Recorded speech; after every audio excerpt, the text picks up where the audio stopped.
I wonder if any of you know someone who is super passionate about something and just cannot find the time to pursue it.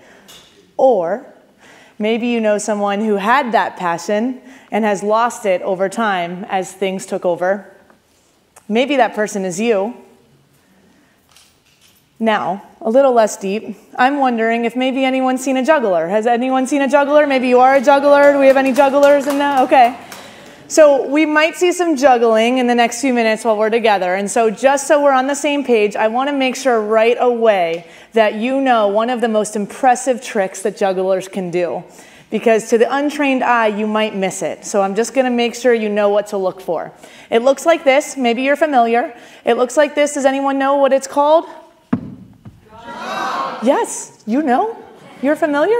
It's the drop. This is called dropping the juggling ball. And if you are lucky enough, and I mean lucky enough, to see me drop the juggling ball in the next few minutes that we have together, I want you to turn to the person next to you and very emphatically, with all of the enthusiasm, you are going to say, "That was amazing." Let's practice, all right? So here we go. I'm juggling. I do that roundhouse backflip kick you've come to know and love, right? And then all of a sudden you see... Wow, thank you. Okay. All right. So we're good. Now you know what to look for. All right. So over time, what happens is that sometimes when we're kids, we find that thing that we're really passionate about, that thing that keeps us going, that we get really excited about doing. But then, naturally, over time, our careers kick in, and we naturally have to grow families, we find our friendships in our adult lives, and our careers and our lives take over, and sometimes can take away from those passions. And what happens is as our lives continue, and we go through the ups and downs and the pushes and pulls of life, and it's so confusing, and we don't know how to keep up with it, and sometimes we feel like we're stuck in an assembly line or a factory moving through, and we can't keep up, and all we want is that balance. All we want is the harmony of feeling like we can do it all. But alas, the passions and the careers tend to not coexist. Now, what's that for you? I'm not sure. It looks very different for everyone, but what I do know is I have thankfully met really incredible people who have pushed me to see life differently and that they can actually coexist. It's the person who loves pickleball because he was a prolific tennis player growing up playing tennis and got really into pickleball in their adult life. Naturally, though, built a family and needed to find a career that would support that love for pickleball and wanted to become an entrepreneur building a business that mattered. So this person used their pickleball experience to build a business building pickleball courts custom-made for people in their hometown, in their backyard, their friends and family, and it has become a sustaining business for that person. Talk about stepping into the fullness of who they are by finding pickleball and their career could actually coexist.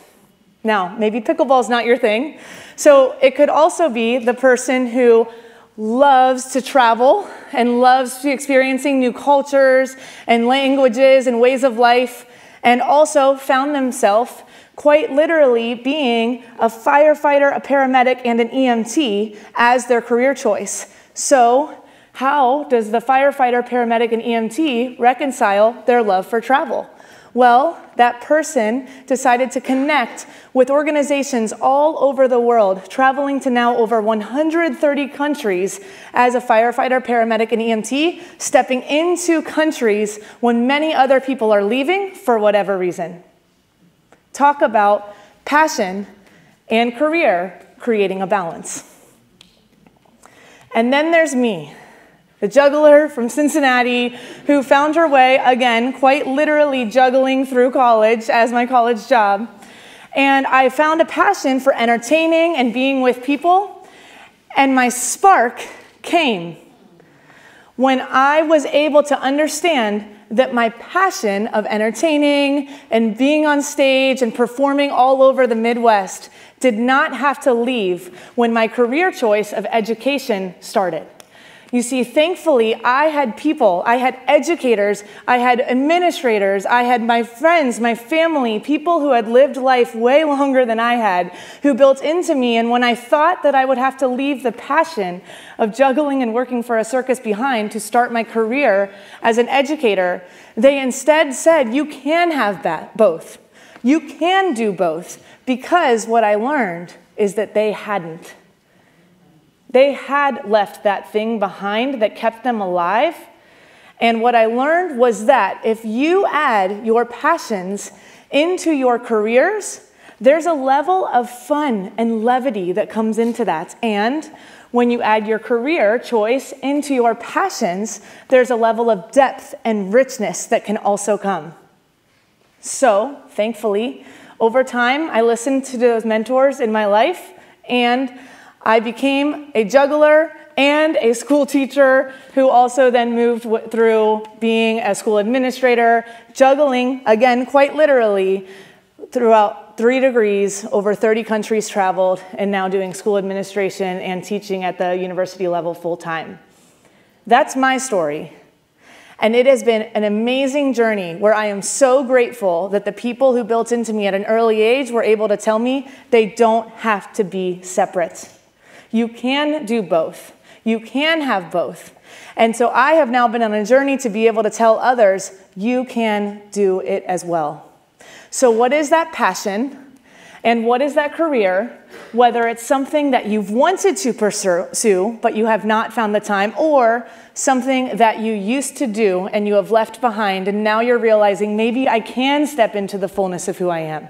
Maybe I can actually bring my full authentic self and not keep both of them separate. You see, for me, I went from being the juggler who happened to be a school teacher to I am a professional who is trained and I actually happen to juggle, and there can be a life lesson there as well. I don't have to keep them separate, and neither do you. Now, I'm really sorry we spent all this time together and you have not seen the most impressive trick I set you up to do. I am very sorry. But what happens is a lot of times that drop tends to be a failure, right? That drop tends to be a mistake. It can be something in our lives where we quite literally dropped the ball, right?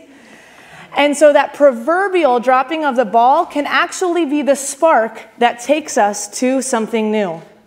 Instead of seeing that drop as failure, as a mistake, or as a regret, we can use that drop to actually propel us into a different future and into a new way of thinking. And we can bring people along with us so that we not only are having the spark for ourselves, but we are able to bring others alongside of us so that they can ignite a spark in others.